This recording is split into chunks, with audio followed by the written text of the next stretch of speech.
What's up? What's up? Caitlin here from Launch the Damn Thing. Today, I'm really excited to talk to you about 9 different ways you can use the blog collection in Squarespace for things other than the blog. So, spoiler alert, we're not talking about blog posts in this blog post. So on that note, let's dive right in. Let's get excited because there are all kinds of ways that you can use this as a database on your website. Let's go take a look.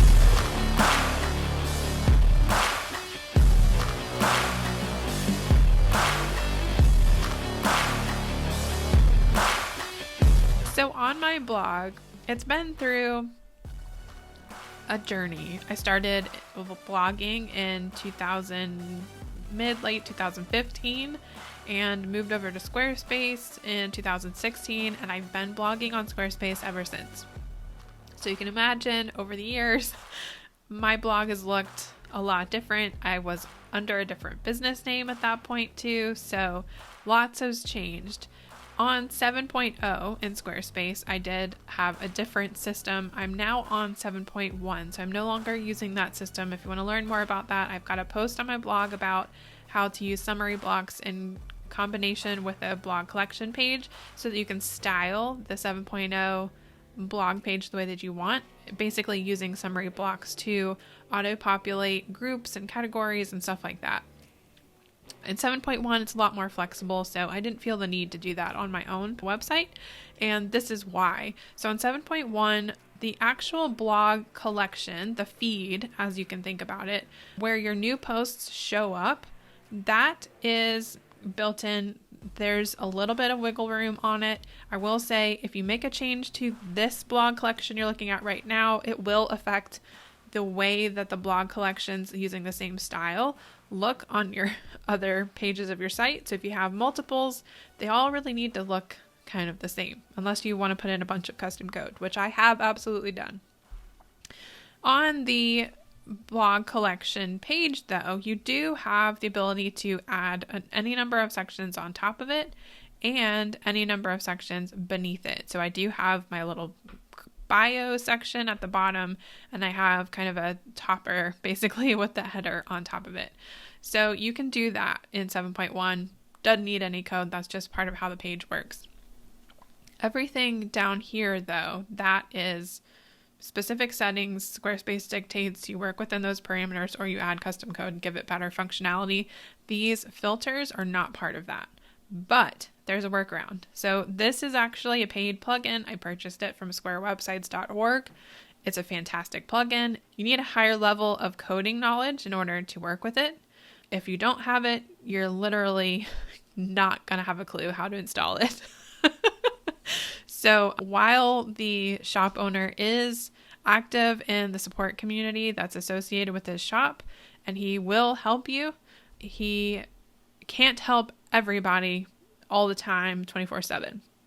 So if you want to install it, definitely prepare to hire someone to install it for you if you're not able to code it or edit the code yourself. Okay, so that out of the way, this is the blog collection. Obviously, all of these are actual blog posts. But we're not talking about articles here. We're talking about other use cases. Another use case is the testimonials. This is a different blog collection. It has different titles, different tags, different categories, different content. This is an entirely separate page. All I'm doing here is I have one entry per client, and I have a blog page per client where I've copy pasted the review that they left me when we stopped working together. I pasted it in. It's also in the excerpt inside the blog settings details. I can also do the same thing, same review, but this is actually a summary block. It's pulling that content directly from this blog collection. So I don't have to put it together in multiple places. I don't have to edit it in multiple places. It's just in the content of that post and the excerpt. So that's just 2 places, I guess, technically. But it's just the one entry. So I can put it in here and then reuse it in any summary block anywhere on my entire website. So that is quite useful. And I also have used, because I'm sure you're going to ask, Square Kicker to design the summary wall layout on this particular page. So That's not a native setting, but you can do the wall layout. The styling is all Square Kicker. Okay, so that is testimonials. I also have a separate blog collection for my favorite things. So one of the things that I used to have in one of my freebies ages ago was like a list of my favorite books, my favorite stock photo websites and everything. And that kind of got tedious to keep up with because I started it on Trello. I haven't used Trello in years. Here, I have a database that lives on my website where I can control it, I can style it, it stays on brand, and it's also searchable, and I don't have to send people off to another app. This is yet another blog collection, but in this case, each entry or each post is a product, basically. And as such, because the FCC, or the Federal Communication Commission in the US, dictates that we must show people when we have affiliate links, and there are some on this page. So I do have that disclaimer top of mind right before they even start looking, because I'm legally required to do so. And I also just, for transparency purposes, I like for people to know when they're clicking on an affiliate link. Sometimes there's commission involved, and that needs to be in a conspicuous location, according to the FCC. There are similar laws in other countries as well, so just keep that in mind if you're doing something like this. But the way this particular one works is a little bit different than the other 3 use cases on my own website. For this one, I have in each post settings the source URL in title. So use the blog title for a link to the source URL. So it's thinking you're probably going to be using this in a situation like, this is the resource that I'm citing for information I'm sharing in the article.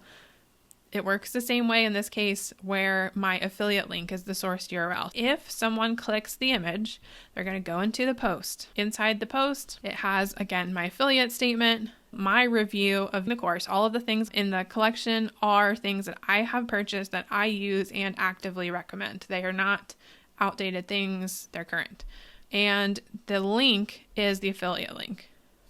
So if I click that, it will open Elizabeth's sales page for Booked Out Designer, and they can learn more about the course over there. That's not my website. So that's an external source URL. We're starting to put that together, I hope, starting to make a little bit more sense.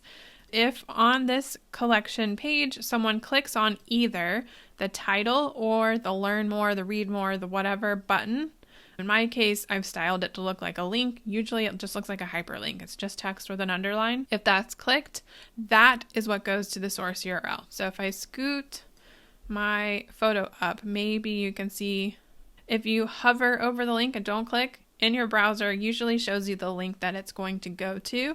So in this case, if I hover over Learn More, I can see down in the bottom left of my browser that it's going to go to my affiliate link for the course.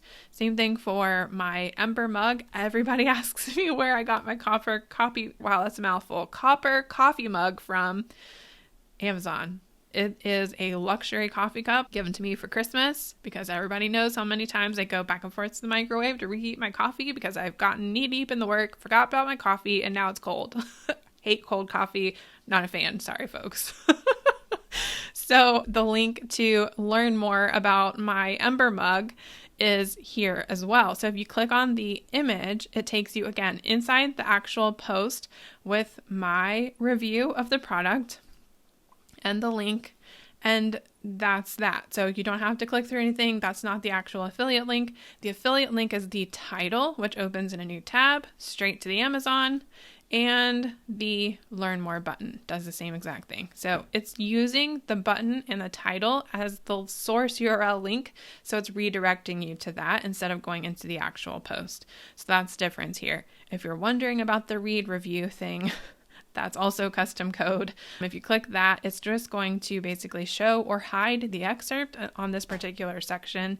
So that's just a way for me to quickly say okay, if you want to know my thoughts on the thing, why I purchased it, why it's been helpful or useful for me, here is that little snippet of my review. Okay, so that's another instance. Those things between the blog and the tools, those things related well with the paid plugin, the universal filter plugin.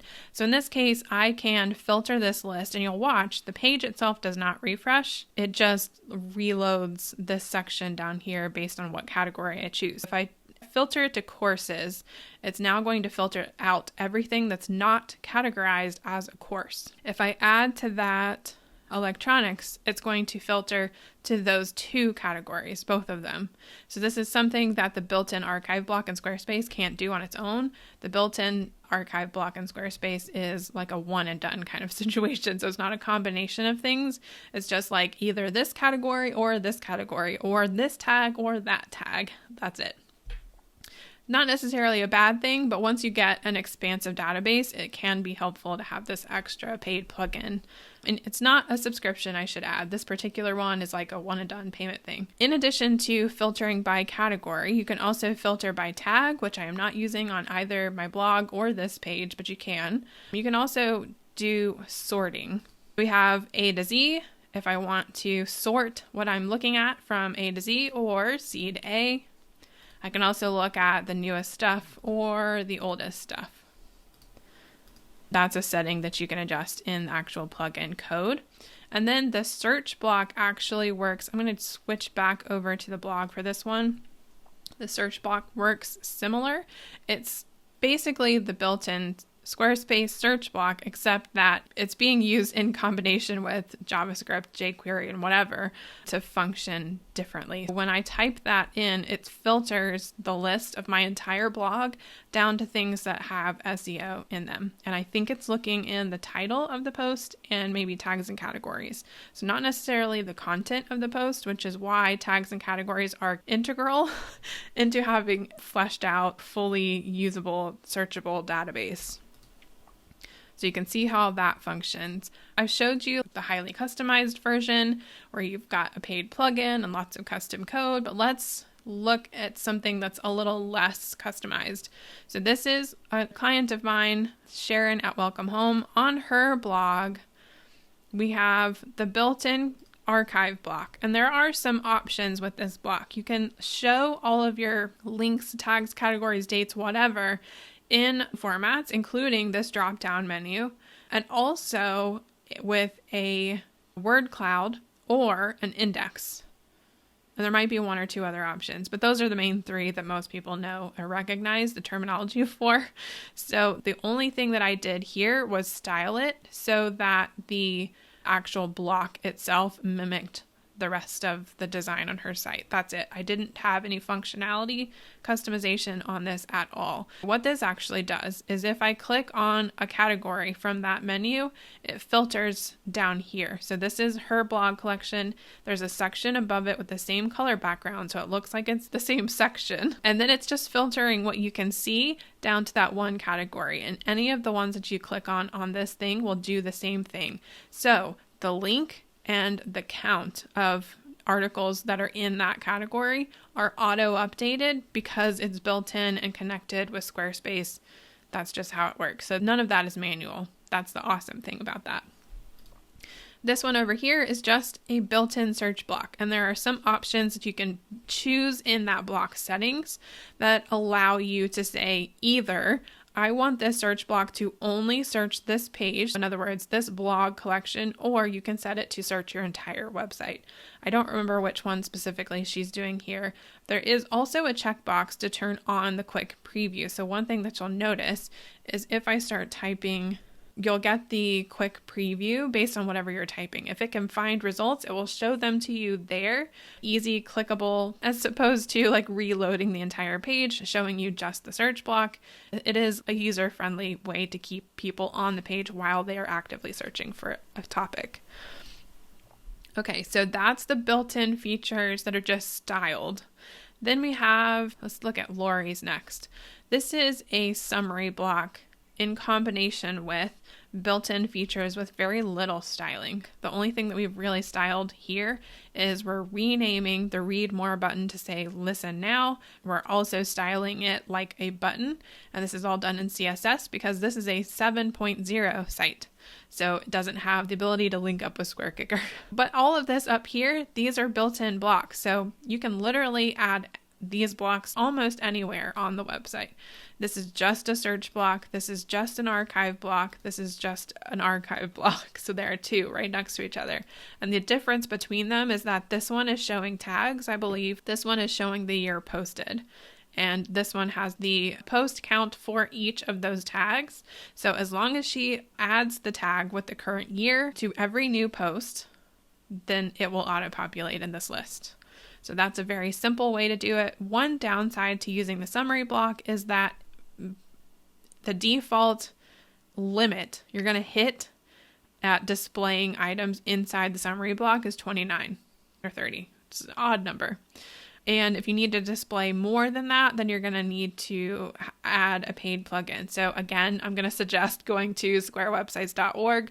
This particular one is a bit easier to install and use, and it will allow you to add a bunch of extra. And I may have actually done that with this one. With that plugin, which I have the subscription to, so it includes all of the things. Let me see. Lazy summaries. That's the one I think that you're going to want to look for. That actually adds extra settings inside the settings. We're getting super meta here. Settings inside the settings for a summary block. So you add a normal summary block within Squarespace on your site, and inside that block settings are going to be extra stuff that you wouldn't see without the Square Websites plugin. And they do have that one separated by itself, so it doesn't have to be a subscription. You can just pay for it one time and use it on one site. So that is an option as well. But that will let you expand your limit from 29 to 100 or 250. I think those are the new limits on that. I can't remember specifically if you buy the plugin by itself, what the limit is for that versus the subscription, or if it's different. It may not be. I'm not sure. Anyway, there is still a limit, but it's much higher. So if you wanted to do something like this, or I can show you on Fred and Emma's too. This is using a blog collection as well, but we could have used a summary block for this also.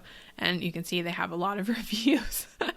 So that summary block would have needed a lot more for that purpose as well. That's also an option. That's, again, a simplified version. It doesn't have to be fancy, especially doesn't have to start fancy. That's the most important part here. I want you to know that you can start with the built-in features of Squarespace and still get really far with using the collection for your database on your website. To look at some other customized versions, so you know that at least you have the ability to customize it later once it's already set in place. We can look at Fred and Emma's with Fred's oral prep, and just so we're all aware, we're all on the same page, because they know, I know, it sounds dirty. It's not actually dirty. Their business is around educating people and preparing them for an oral examination that is required if you're going to be staff or crew on a yacht. I know, right? It's like not what you're expecting. That's what the oral prep is. It's preparation for an oral examination. Anyway, so they have a lot of students. I can't remember how many off the top of my head, but I mean, at least 1,000. And because they have so many, they needed a lot of databases. So the first one is the blog, and it also has a bunch of videos. In order to pull those out, because the videos are kind of a set amount right now, we do have this blog, but we also have the video library. This is actually meant to mimic the blog page. It's pulling these videos from the blog, but it's displaying them here on a different page. This is not a blog collection page. This is just a normal page. These videos are being displayed via a summary block. So it's pulling that content right out of the blog collection, the literal blog collection, and that gives them the ability to have video library. And I will say this was implemented before Squarespace released their built-in video feature. So if someone clicks on that, they go into the blog, it's tagged with a video category, and they can watch the video. And here they have a summary block showing the rest of the videos on this page so they can move around in between and not have to go back and forth. This is the same content. It's just also displayed in a summary block. That's getting super meta, right? Okay, let me back up. Let's take 5 steps back. We're going back again. We have the blog, then we have the library for the videos. So on this page, it has a summary block showing videos that are on their blog page. And then if we go inside one of these posts, it's also got another summary block showing the other videos. It's filtering to anything with the video category in the blog collection. That's what it's doing. Another instance of this is, again, with the reviews. So we also had the reviews area. These are all entries in a different collection. On this one, though, we've customized them so that there's nothing that's clickable. It's just displaying the excerpt, and that's it. No title, no category, no date, no learn more or read more, none of that. It's just the excerpt. So this is the review from that student, that's the review from that student, and so on. Every one of these instances with the blue line underneath it, that is one post, one student's review. So you can see they have a lot. They have even more in their wall of fame. So if you're interested in this topic, definitely go check that out, because that is literally at least 1,000 photos of students with their certification. Really cool. Another instance of a blog collection is job listings. This is kind of an off-the-cuff idea, but basically we had it going and we were using a blog collection, but we were using it very basically. In fact, we were using it more similar to something like this with the archive block, or let me see, this one with the archive blocks. And I realized we really wanted people to be able to sort and filter the list more functionally, because it made more sense in this particular use case. So we added the universal filter plugin and we changed up the structure of how it works. So this is not a blog collection page, but the content is filtering in to this summary block, which this universal filter is attached to. So it filters the summary block right beneath it. If someone lands on their page and they're looking for a position, like let's say they just got certified to be a chief officer and now they need a job.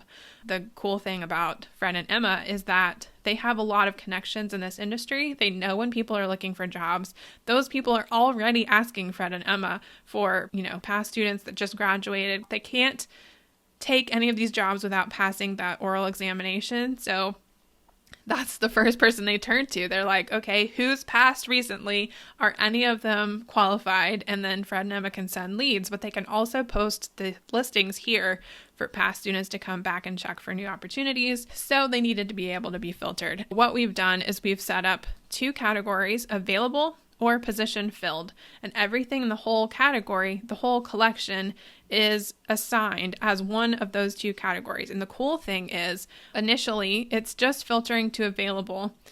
When this chief officer position is filled, all Emma has to do is pull up Squarespace on her phone, navigate to the job listings blog collection, pull up this entry, and change the category. That way, it's not going to show as available. So if someone comes in here and they switch the filter from available to position filled, then they're going to see that position labeled as such. If they click learn more, they're going to see the details. Again, it's going to be highlighted. All I did was style the category like a status. So it draws attention to the fact that this position is no longer available. It keeps things really simple because there's just 2 categories, at most 3, and the third might be something like seasonal hires. So like a summer only position or a winter only position in another part of the world where winter is warmer than it is over here in the US. So those are options for this particular use case.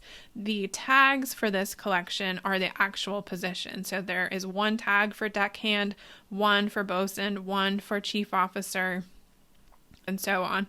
So every post, every job listing, it has the categories and tags in order to allow people to search. People can also sort the listings, posted latest before oldest, and so on. So this is a really helpful feature for this more complex use case scenario. You could do something really similar just by having the built-in archive blocks in a search block here, just like we did for Lori's podcast.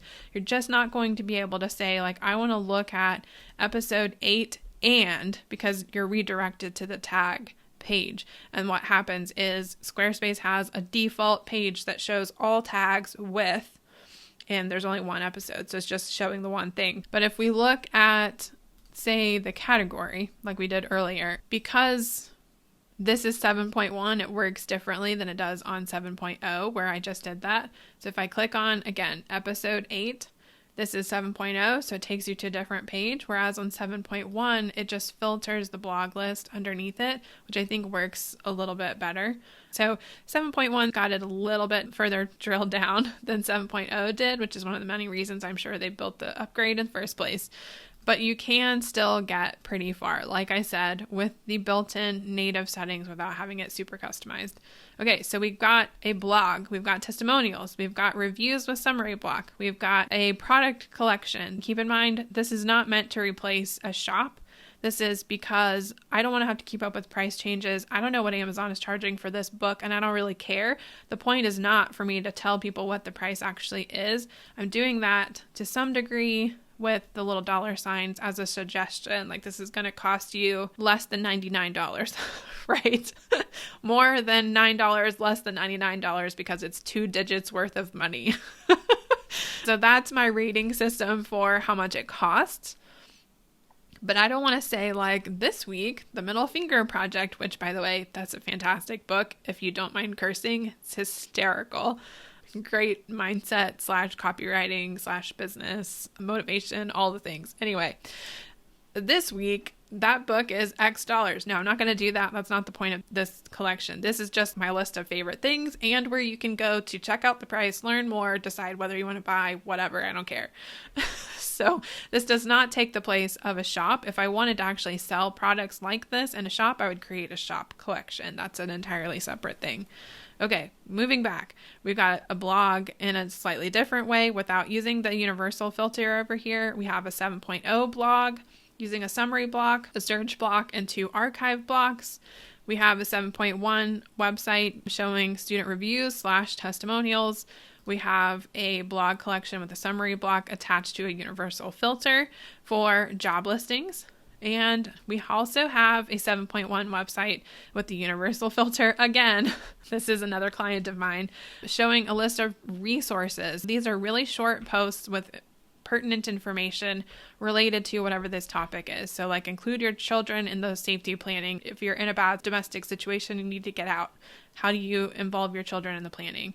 Or consider creating a safety plan. Are you being monitored? All of these topics have their own post with their own information. So the peer-to-peer warm line, it has the call button. Squarespace makes it really easy to link a button to a phone number or link a button to an email address. So not just websites. You can do phone numbers and email also. So I could hyperlink to a phone number so they could actually click the text and it would link and ask, do you want to call this number? There's lots of interesting things you can do with that. Then again, because it's a blog collection, we can also add a summary block to the bottom and say, show similar categories. So post with similar tags, whatever.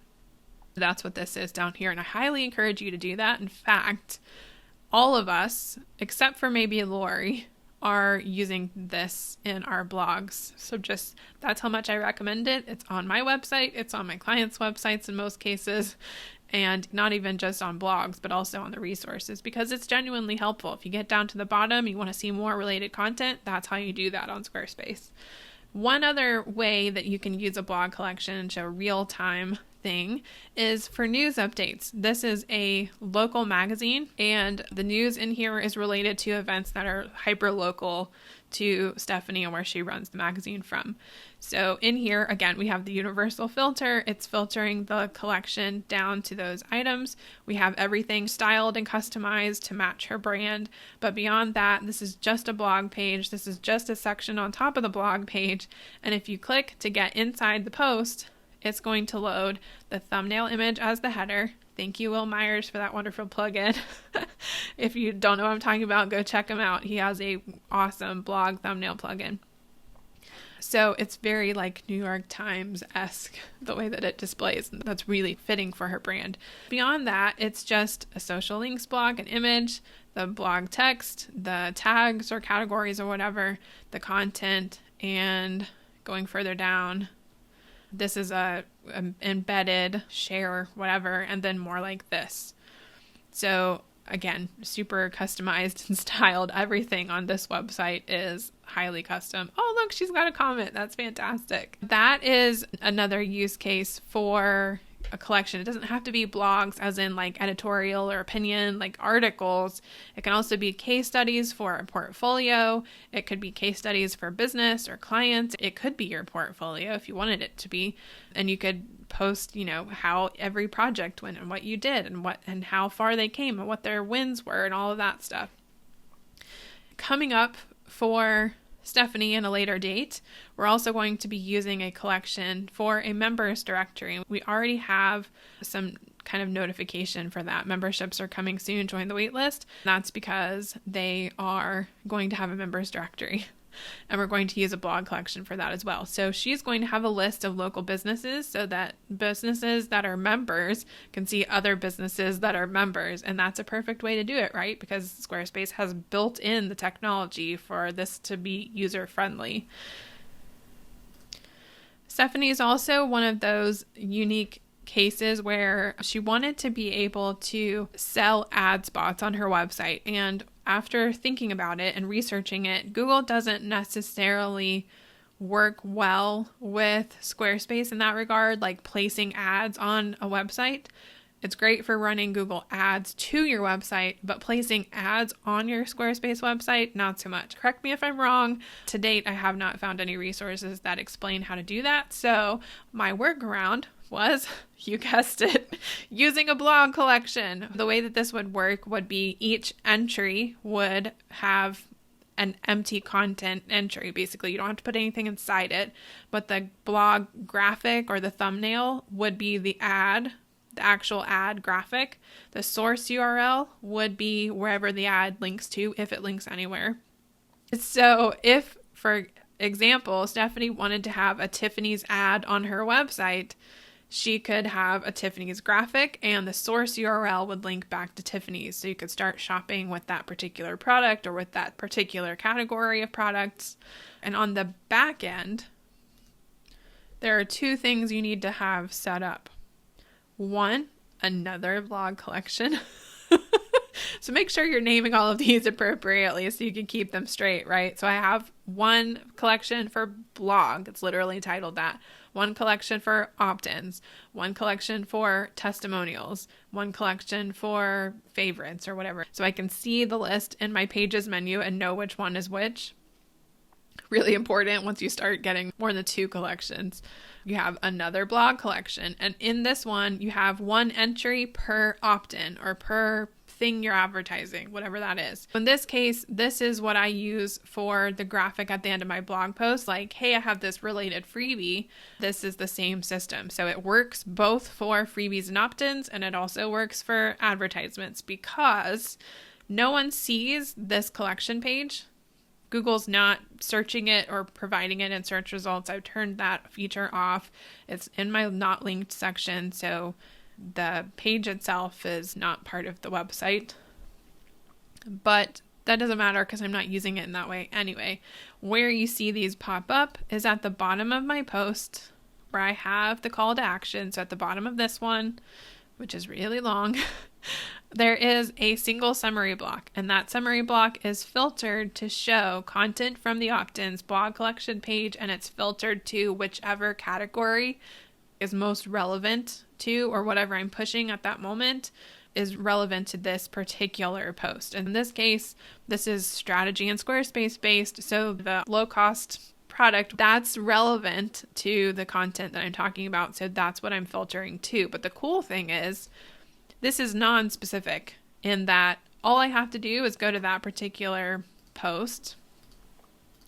In the opt-ins on the back end, I look at the one that I want to swap out. Let's say that graphic is outdated and I need to update some part of it. Like maybe the URL is out of date, which has happened. I've updated this graphic multiple times. So all I have to do is come into this page, click on the entry that I want to change the graphic for, click on settings, remove the image, replace it with the one I'm updating, and save my changes. And this is the cool part. If I update the URL, I can do that too. So when the link to that checkout page changed, all I had to do was plug it in here, replace the graphic, and save my change. And literally everywhere that I'm using that graphic at the bottom of my blog, this one, anywhere that shows up, it updated all of them at once. Thank you, Paige Brunton, for that hack. I can't say I can take credit for that. But long before that, back to my original track, I had talked with Stephanie, and she had said she wanted to place ads on her website. What that meant was maybe on the home page, she wanted to be able to have an ad right here. Maybe she wanted to be able to have an ad right here. Maybe she wanted to add another section in between these two and have an ad right there. And the only way for her to efficiently do this was to do the exact same thing I'm doing with my opt-ins, right? So create a database of ad spots and use them interchangeably. So this would be like spot number 1, home. As long as you can come up with a naming system and a system for your tags and categories, this is going to be really easy to manage. Let's say this was a series of ad spots, and we're talking about this is ad spot number 1. I don't know. Let's say it's an ad spot for a template shop. This is the one that you look for in the backend collection. You just do the same thing. You open up the settings, you put the ad in here. You can create the ad in Canva. That's where I created that particular graphic. I made it a GIF just so that it's moving and eye-catching. I drop the GIF in here, and I point the image to the URL that it's supposed to redirect to. It doesn't have to redirect anywhere, but if it doesn't, the image itself will click through and they'll go into the ad spot, which is going to be empty because you don't need any content in there.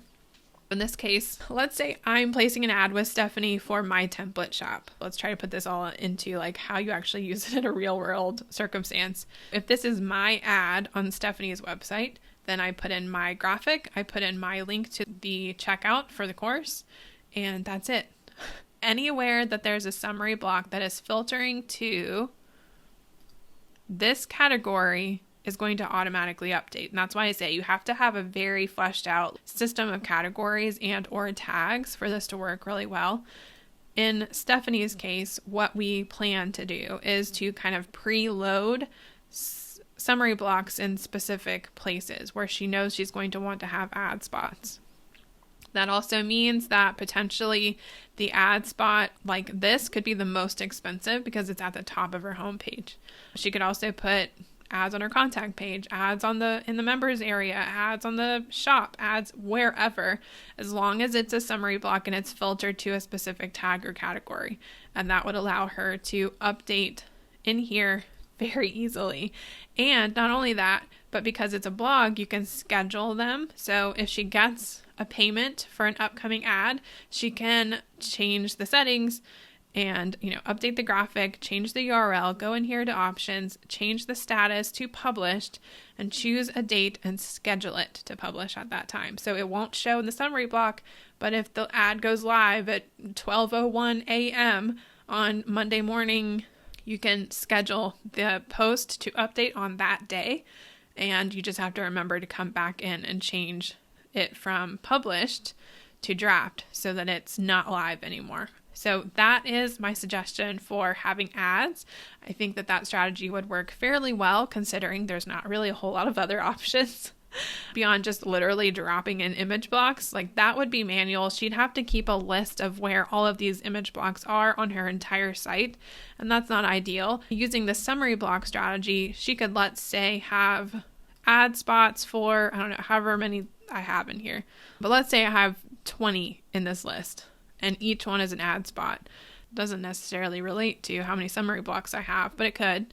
So let's say I have 20 summary blocks sprinkled throughout my entire website, and anytime I upload the graphic and change the URL for ad spot number 4, it will change them wherever there's a summary block filtering to that thing. Think outside the bun for placing ads on a website with a blog collection.